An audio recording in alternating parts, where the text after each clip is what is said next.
Hello, everybody, and welcome to the Sizzle. Today is April the 16th. Believe it or not, next week is Easter. And the next weekend after that, I'm going to Nashville, y'all, and I'm stoked. Just FYI for you. We wrapped up with our 200 PV promo. So we got that. We wrapped up with our product of the month. So make sure you're looking at your numbers and see where you're at. You should have a pretty good idea of where you need to really focus for the rest of the month.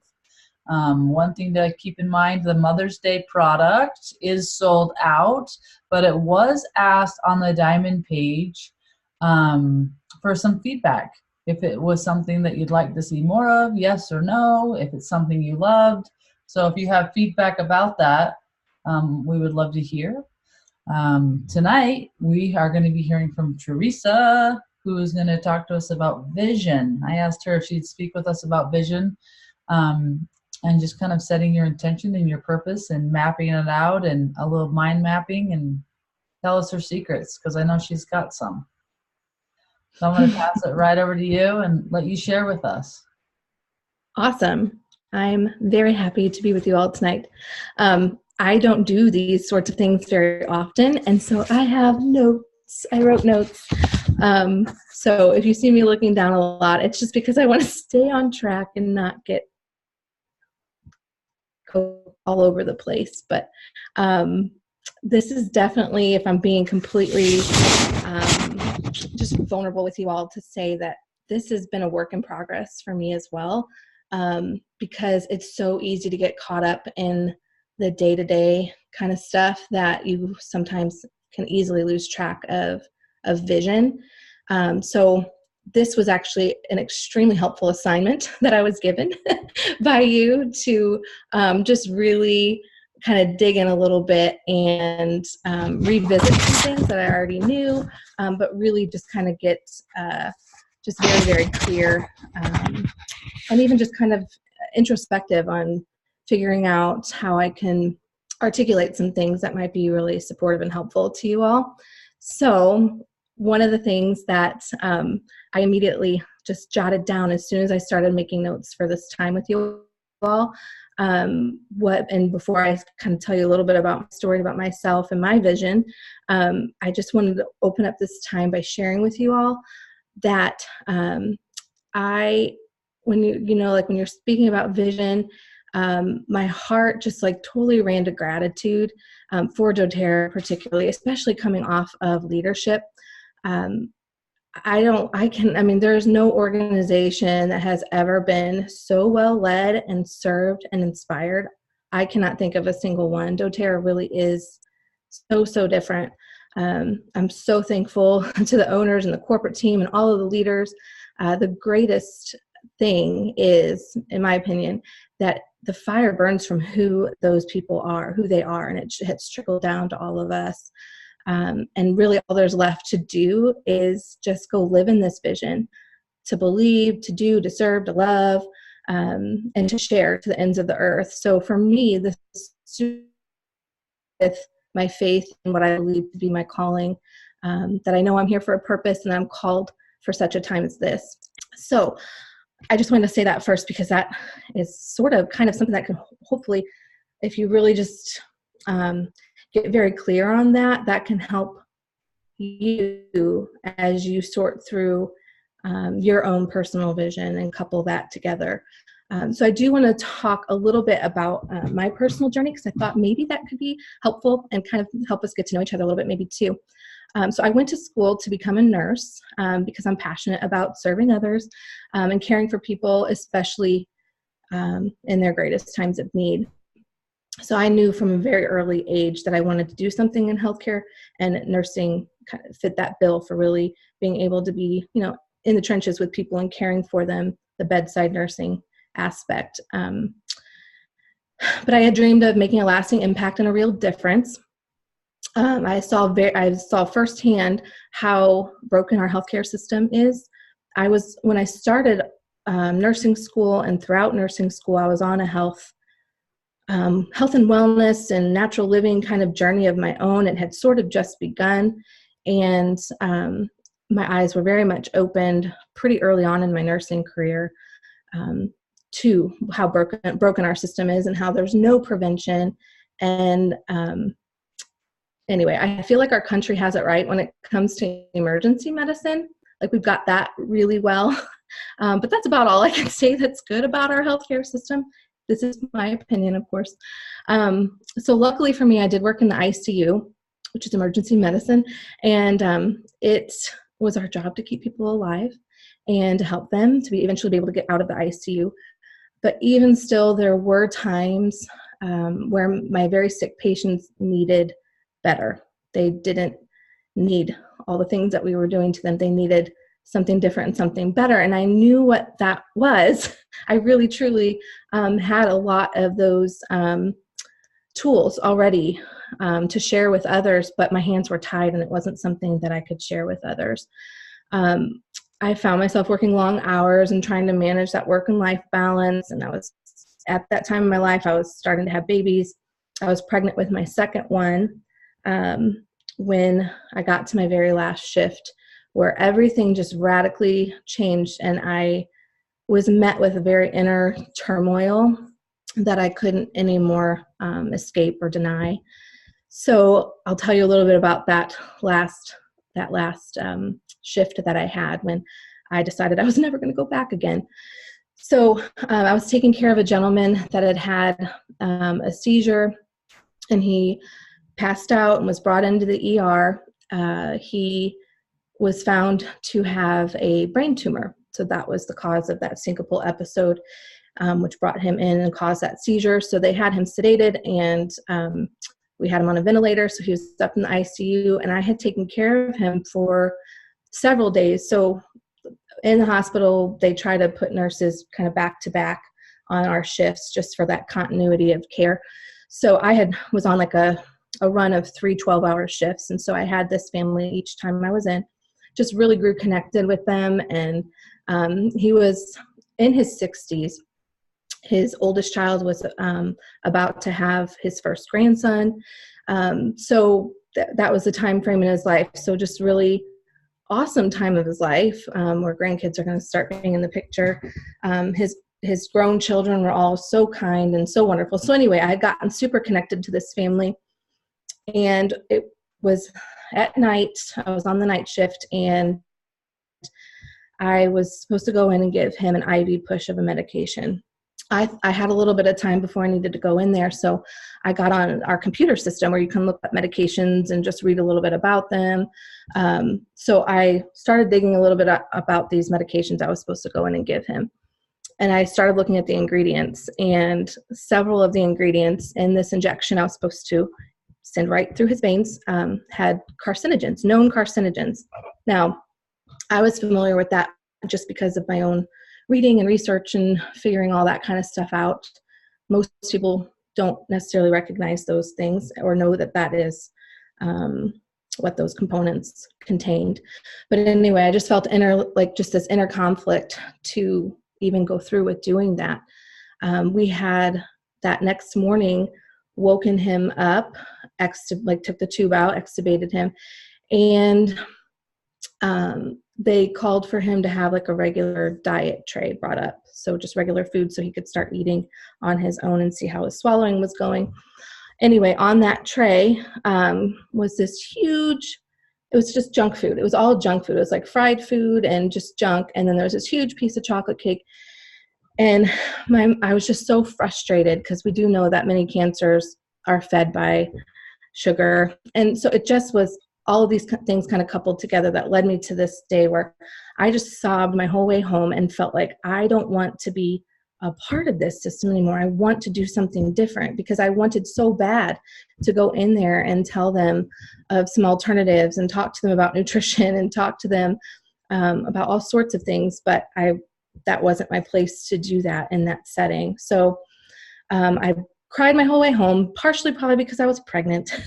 So I was maybe a little extra emotional. But I was pretty resolved when I got home and talked to my husband and shared with him my feelings about it all. And we decided together that I would start my maternity leave. And then I just never went back. So yes, I missed parts of it, but I am so thankful for where I'm at right now and what I get to do. So Luke, my husband, he loved and supported me through all of that. The next couple of years, I spent raising two babies at home and then had another one. I knew it was my greatest calling to be a mother, but I also knew that there would eventually be a platform for me to share my message and to share my knowledge and to be able to help others in a capacity that I felt called to do. And it just didn't look like what I thought it was going to look like when I was graduating high school at 18 and going to nursing school. It all turned out so much different. And it's funny because, we're still paying on those school loans for my bachelor's, and it's just a little bit ironic, I guess, to be doing something completely different than what I thought. But it's been a huge blessing to have that nursing background. It has definitely helped build some rapport with people. You all know, of course, you don't have to have any kind of medical background to share doTERRA and to have success in doTERRA. But I have found that has definitely been something that I could, kind of pull into what I'm doing here. But my message of hope and healing is something that I'm so glad that I get to back at doing again. So my passion is leading people in a wellness lifestyle and disease prevention through a series of God orchestrated seasons and events. doTERRA came into my life, and I was pregnant with my third baby at the time. And that was it. I found my platform. I found my home. I'm home. But I'm not complacent, and I'm more invigorated than ever to live out my passion. And how I do that is with goals and dreams and a vision and just taking one day at a time. So let's talk now about vision in terms of creating a vision statement. That's kind of what I was thinking would be maybe a helpful thing for all of us tonight, is a vision statement. So just like a vision board, a vision tells your vision statement through pictures, but I think there's something really important about doing it, like writing it out in written form, because I feel like if you don't have it written out, it could be very easy to lose your way.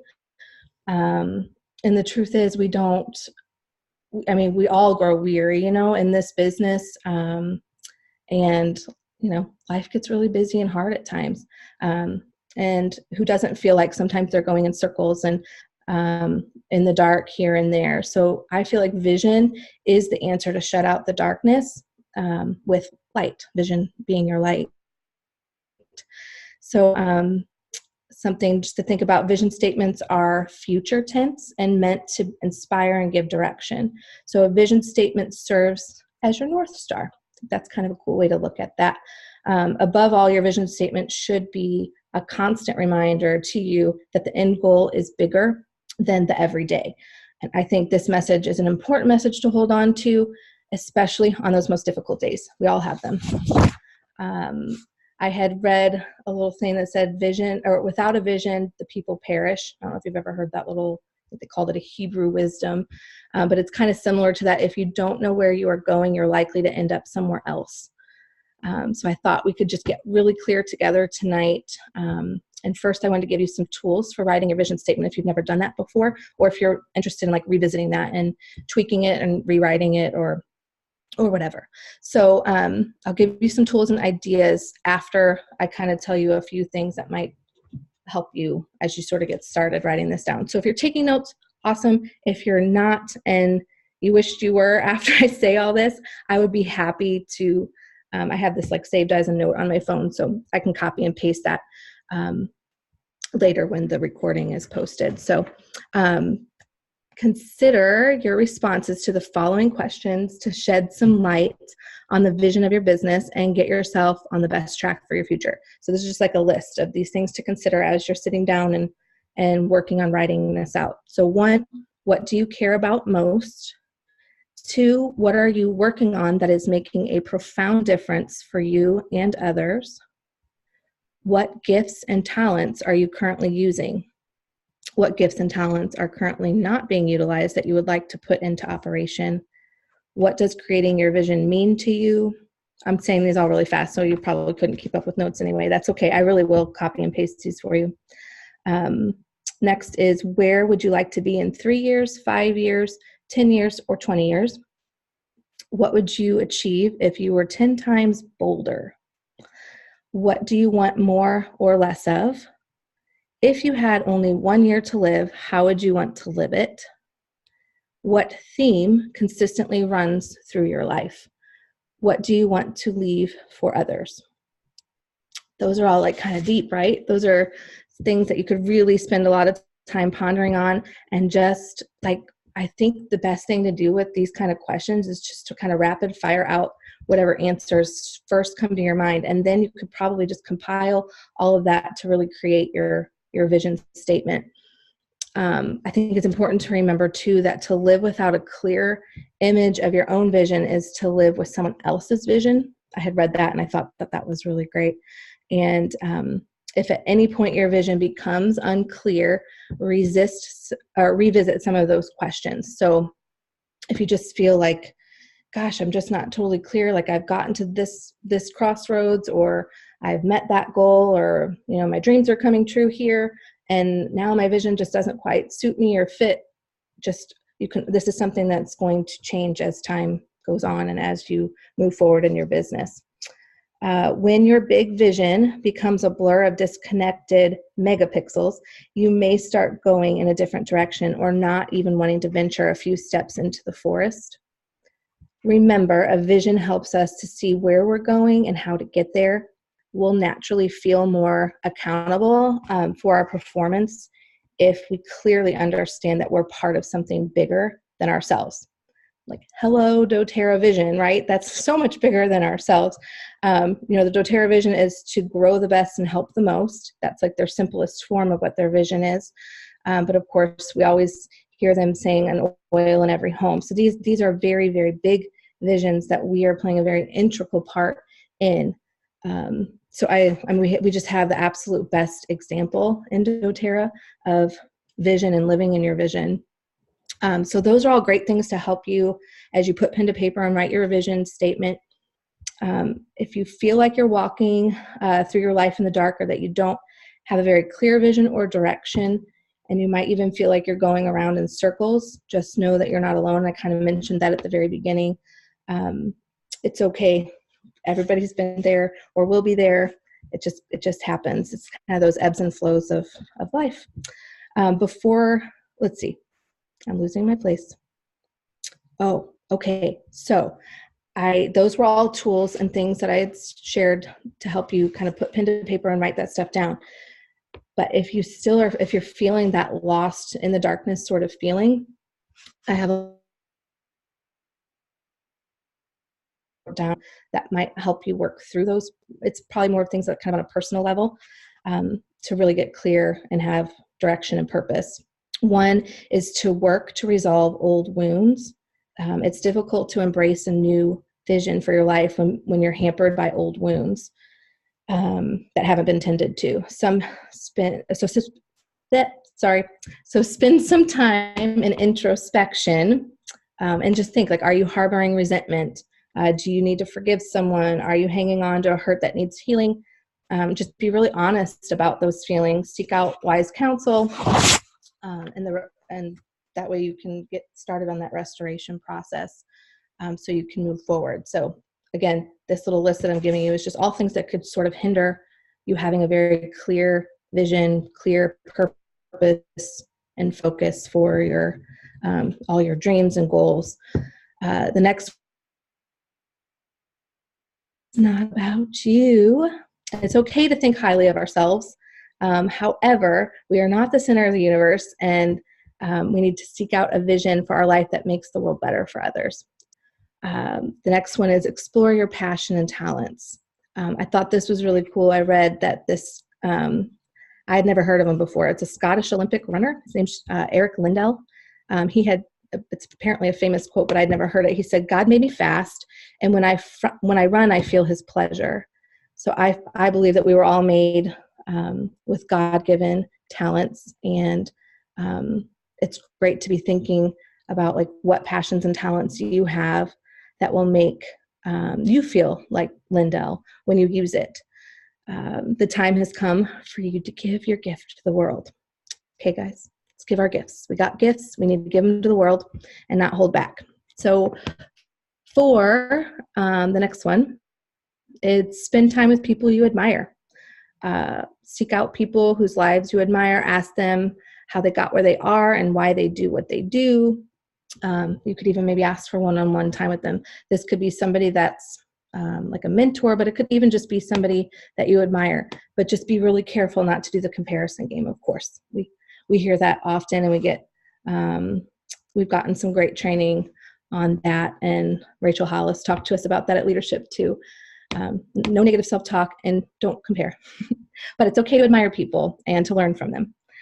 The next one is envision what you want your life to look like. Think about an end goal. What do you want your life to look like? What type of person do you want to be? What do you want your family to look like? What would you like your business to be like? Picture it and see it in really vivid detail.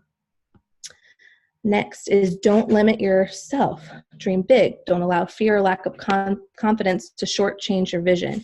If your vision doesn't make you at least a little uncomfortable, then you probably aren't dreaming big enough. So it should be scary, but it should also be very exciting. Get feedback from trusted sources. I would say especially close friends or your family. And just to share with them what your vision is, or as you're formulating what your vision is in writing, just ask for their feedback and just check and see that you're on point with it. You can make changes based on their feedback. Find accountability. Seek out people that will encourage you and hold you accountable to stay on course. And you can ask them to even press you on it if you're open to that. Be flexible. Be open to the fact that your vision may need to change or be tweaked as time goes and circumstances become different. And think of your vision as a living thing. So it is going to change, like I mentioned. Okay, so I wrote all that out, and I was thinking just very specifically about the word vision because Kenzie had told me to present to you all on vision. But then I started thinking, how about we just change the word vision to passion? So if you're struggling really with being visionary or whatever, really focus and hone in on your passion. Write out what your passion is and let that sort of lead the way. So instead of a vision statement, you're writing a passion statement. I think that's really cool. And it's actually a real thing. Like you can look up passion statement, and there's all kinds of speakers and even books and resources that call it that. So I think that's really neat. It has a nice ring to it. I think rephrasing it to passion could make it more real to you and help it like encompass yourself into it, not just futuristic goals and dreams, but with the addition of you and your passion. I want to help you not have your vision gather dust or just get set on a shelf.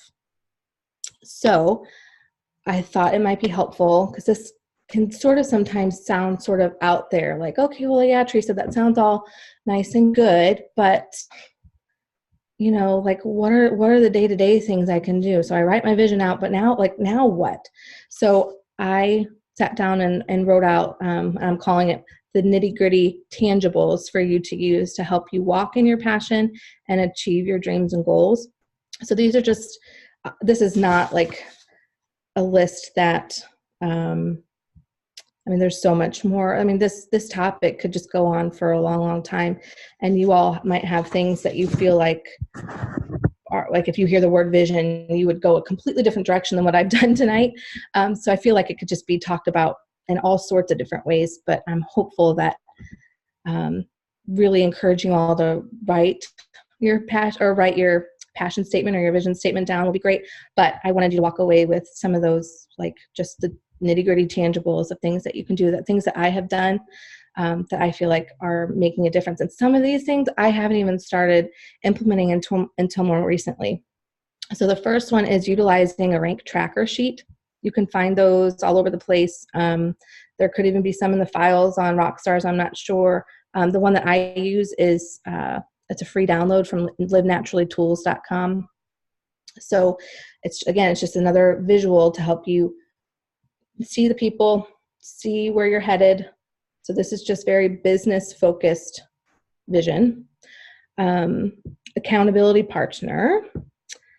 So I don't know if all of you have seen this or any of you that went to the West Coast leadership, but I watched the recording of Elise Chedevive. She's a double diamond, and she presented out the West Coast, and she had invited everyone to choose an accountability partner.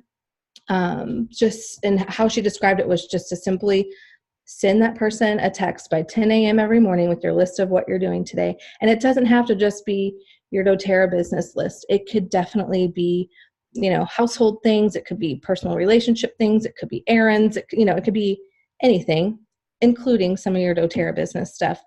But you're going to send them a list by 10 a.m. every morning, and then another text by 10 p.m. saying if you accomplished those things. So she actually had everybody pull out their cell phones right then and there and pick somebody and message them and tell them, or I probably ask them if they would be accountability partners. And I thought that was really, really neat. And I presented that to, I see Lisa Carter, she's on here. I'm doing it with Lisa. And then more recently, another leader on our team, Andrea Guccione, I'm doing it with her now too. So actually, secret, I copy and paste what I send to Lisa and send it to Andrea. So I have 2 accountability partners, but my list is the same. I guess I could make a really long list and separate it out. No need. But anyway, it's been kind of cool just to throw it out there, because so often we keep the list in our head, or we put it on our phone, or we write it on a sticky note. And, there's no accountability with that. And of course, Lisa and Andrea are not like hounding me, or they're not disappointed in me if I don't finish my list. I mean, that's really not what this is about. It's just more in the back of my mind. I know at sometime around 10 p.m., I'm going to be checking in with both of them and letting them know if I succeeded or if I failed. And it's not really a failure. You know that, guys. Things come up and you don't get to things, and it's all good. So it's really great to have that connection with them, but also just it's a very raw honesty to share when you don't get things done too. And I think that's been really helpful for me, and it's helped me keep my focus during the day. The last kind of like section of these tangibles, nitty gritty kind of things, these actual things that you can implement and do to help you visualize things are just prayer and manifesting. I know this is something that gets talked about quite a lot on these calls and amongst our team. Just about walking in your truth and in your passion, and visualize it as though it's present tense. That could be kind of something you sort of have to train yourself to do. It can be a little different at first, I suppose. So maybe for you, maybe it's visualizing your diamond walk, your blue diamond walk, the big presidential walk. Don't just visualize it though, like really, really feel it. Like imagine what you would feel like, who's there supporting you and cheering for you, who helped you get there, like this is all a team effort, right? Write out short-term and long-term goals with a deadline, and then take it a step further and include what that feels like when it comes to fruition. So throwing what it feels like really helps you to visualize that. And then I just think it's a really important habit to get into, is just to pray over those things, or just keep visualizing it so that it comes to fruition eventually. Okay, so do you all remember at convention last year, Gina Truman sharing with us about how she wrote out a list of all the qualities, very, very specifically, all the qualities in her next builder, her next leader. So if you were there, I'm sure you remember it, because her whole story was just super, it was inspiring. It was so, so beautiful. So she put, again, it's that whole, put the pen to paper, write down what you want, write down, you could even write down what that would feel like to have that person come into your business. But then after she wrote that, she prayed about that person, prayed over that list, and she believed that person would come into her life at the right time. And it did happen, and more than one person that fit that description came into her life. So I was very inspired by that, and we were very much in need of a new leader to take over our Diamond League at that time, right after convention. So I'm I would say, just being real and vulnerable with you all, that's not a strong suit of mine to learn something new and then implement it. I often will like think like, oh, that sounds really great for them. That's awesome for them. But this time I just made myself do it. So I wrote down, I just ripped it out of my notebook so I could show you all. But I made my list of all the qualities that I wanted in a new builder. And I did exactly like she said. I would kind of read through it and I would pray about it and just put it in God's hands. And I just knew that at the right time, that person would come along. And it was actually through the help of my husband, Luke, and he had a moment where he's like, hey, what about so-and-so? And I looked at him, I was like, that could work. And I went and got my list. I went and opened up my notebook and looked at my list and read through it with that person in mind. And I was like, check, check, check, check, check, check. And I got chills and I kind of like got my eyes welled up and I immediately sent that person a text message. And it was just like, anyway, it's just a really cool thing that you guys maybe should want to try. I think you should. If you are really, I mean, I hear all the time so often when I'm, just chatting with people on our team, their biggest thing is that they're looking for leaders. They're looking for people to join them and link arms with them and do this business. Like, I think we all need more of that. And we, of course, hear all the time, you're going to attract that, lead by example, all really, really great things. And that is how you should go about it.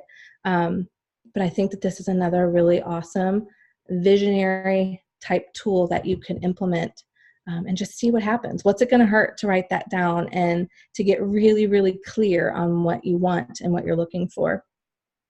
So that is what I have for you all. You know what? I have this other paper here. Where was I going to talk about it? I don't know. But it kind of goes along with this. So about the whole, like when you're writing down, even like in terms of goals, not just visions, but when you're writing down goals, but then also adding a second layer to it and writing down what will that feel like, I think that's another really cool exercise or thing to put pen to paper about. And I thought I would share a couple examples so you know exactly what I'm talking about, because that's kind of vague. So I wrote down a couple of long-term goals that I have for our business. So here's the goal, but then I added that second layer with what that would feel like when that goal is reached. And it's to have committed, capable, self-motivated leaders that are full of peace and joy, and they are successful and reaching their goals and dreams. Now, the next part, that will feel like time freedom and confidence in the present and where we're headed. And so much of that is already happening in my life now. It's so great. And then the other long-term goal that I'm going to share with you all, just as another example, is to be debt-free, an abundance of resources to care for our family, and to give where we are led to. And what that will feel like, it will feel like freedom, it will feel like weight lifted, and it'll feel like endless possibilities. So I would just really encourage you all to tap in to what reaching those goals, reaching those dreams would actually feel like, so that you can more intentionally pray about that, envision that, and just keep moving in that and living in that truth. I think it's a very powerful thing to talk present tense about these things, so that you can just very seamlessly step into that blessing and into that gift. So I hope I said some things that resonated with you all. I hope maybe I helped to cast vision a little bit, or gave you a little something to maybe hopefully help you boost some. I mean, this could totally be applied, all of it, to personal life stuff and to your business life.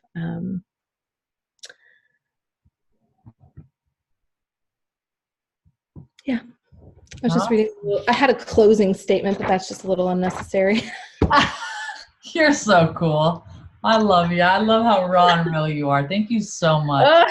This was great.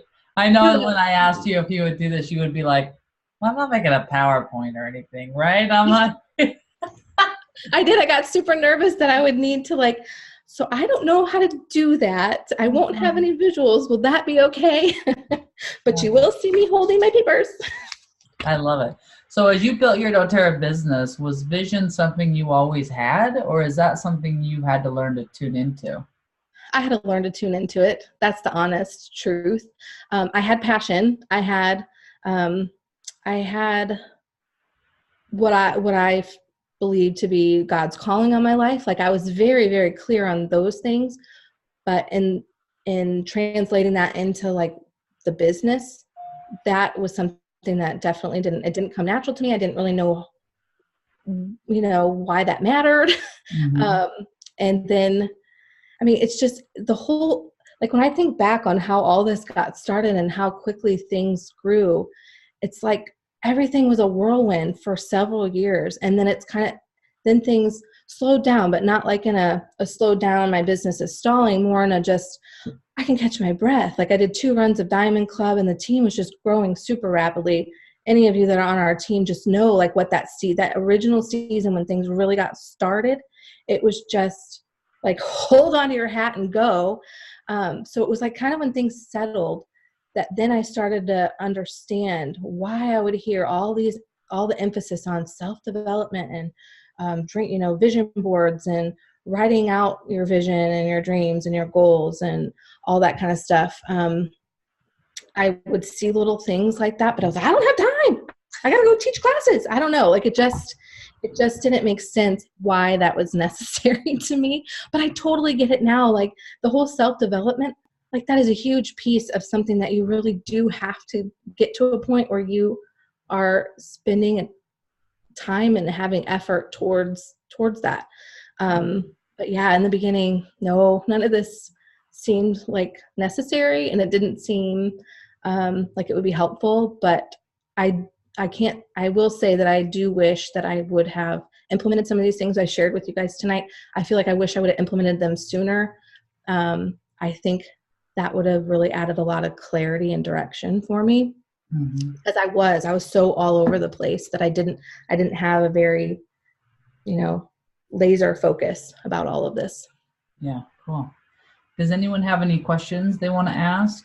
You can unmute and ask, or ask in the chat. Feel free. She said we can ask her anything we want, so this is your chance, right? Just kidding. She didn't say that. I'm an open book. Teresa. Hi, Iris. Iris. Glad to have you on tonight. When you talk about passion instead of vision, I think that opened up a whole new door for me to go through. So thank you for seeing that in a different light. Because when I think of vision, I think of everybody's supposed to be figuring out their vision.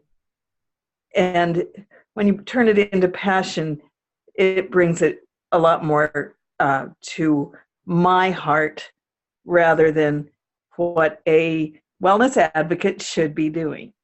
Yeah. Does that make sense? It does, for sure. That totally makes sense. And that's exactly how I felt. Like, because vision just sounds almost like something that's unreachable or out there, or like it is bigger than us, of course. But when you add the element of passion to it, then it makes it very, very personal. And you can connect to your vision, I think, a lot closer and more intimately. Yeah, totally agree. Thank you. You are welcome.